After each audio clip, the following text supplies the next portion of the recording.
Hi mga kabeshi, kung magaganda na katulad ko. Char! So magluluto pala tayo ng upo ngayon mga kabeshi. So nabili ko lang ito sa Asian store nung nakaraan. So since na namimiss ko lang mag-ulam ng upo na may kasamang giniling, magluluto tayo ngayon at titignan ko kung magugustuhan din ng aking poging asawa. Char! So syempre balat na muna natin itong mga kabeshi. So eto na, nabalatan ko na mga kabeshi. Hiwain na natin ito ng maninipis lang para madali siyang maluto. Ganun. So nabili ko lang ito ng mga $1.27. So mura na rin, nasa 60 pesos rin kapag kinumbol mo sa peso. Ayan, na-slice na natin siya. Nahugasan ko na rin yan. Tapos ang gagawin natin is lulutuin na natin. Syempre. Umulang gumagyo, ayos lang. Lagyan natin dito.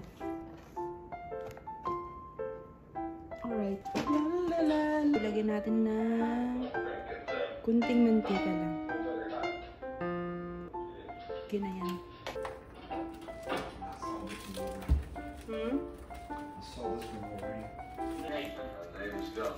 So, igigisa lang natin itong bawang. Tapos kapag okay na yung bawang, isunod na rin natin itong ating sibuyas. Ganon. So, kapag okay na rin yung sibuyas, ilagay na rin natin itong pork giniling or ground pork. Ganon. Tapos, igisa lang natin ito hanggang sa mag-iba yung kulay niya na parang ganyan. Diba? Ang bilis. Tapos, ang susunod niya, nilagay ko na yung upo and then haluin natin na may kasamang pagmamahal para lalong sumarap yung ating niluluto. And then, lagyan natin ng kunting tubig lang mga kabeshi.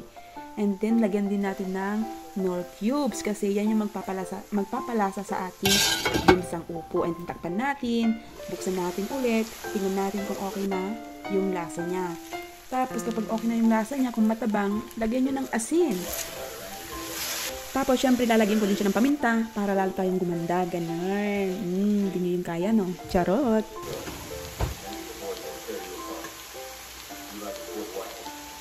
Tikman natin. Naku, super sarap niya mga kabeshi. At kapag matitikman nyo to, tsak na makakalimutan nyo ng mga sakit at hinagpis dyan sa puso nyo. Charot! So, magluluto rin pala ako ng bok choy dyan. Igigisa lang natin siya ng malakas na apoy, mga 2 minutes gano'n. Para maging crunchy siya at hindi siya ma-overcook. Ganon. Tapos, ayan, hanguin natin, itabi muna natin, tapos maglagay tayo ng konting mantika, igisa natin yung bawang, tapos yung ginger dyan. At kapag nagisa na, maglagay tayo ng konting pork giniling lang.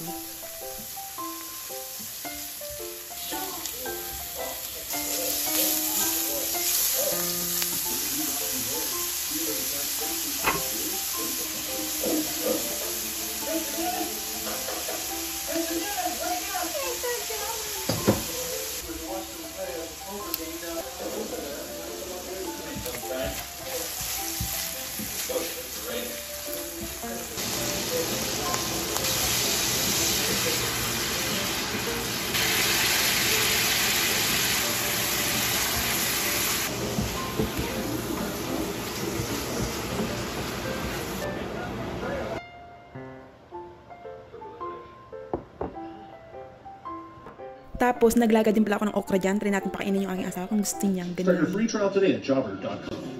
Try it. Petco's always been where the pets go. Sarap. Brands they can't get enough of. Try to dip in soy sauce. And to live their best life. Celebrate 60 years with us in stores and online today. Petco. Like it? Petco. Really? Wow. How about this? This is upo. You know, that classic RB roast beef. Gusto. Sarap. You like it? Yep. They're going to do any good, Billy? Yep. Billy brought it in there 2 days before, I guess. It's been in there ever since. So ngayon naman mga kabeshi, maglalakad tayo. Samahan nyo kami ng aking poging asawa. Char! Kailangan kasi ma-exercise yung paa ng aking poging asawa.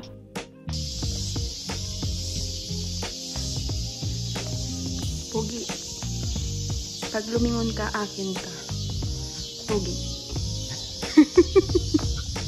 Pogi. Smell pogi. What do you want? Yes. $999.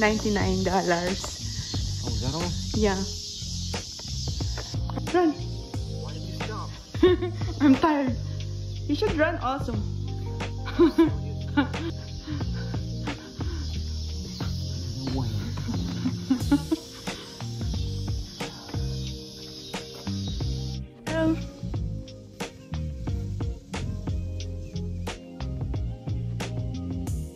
won't be too long before you have to do that.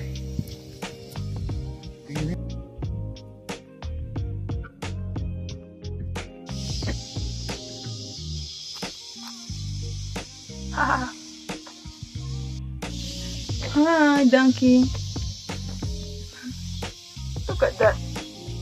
Beautiful sun.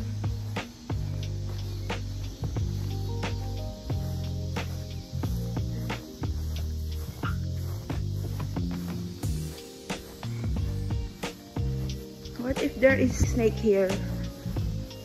What will you do? Get back away from it. The rocks out here. You're gonna hurt your legs, baby. What's to do with this out here anyway? Going over weeds. I'm gonna clean this one day. I should get the mower on back out here. Can we use the mower here? I guess. I mean, there are rocks around. You have to be careful about the rocks.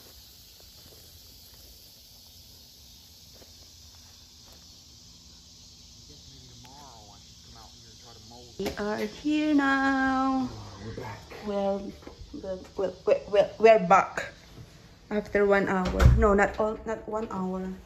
About 40 minutes. Yeah.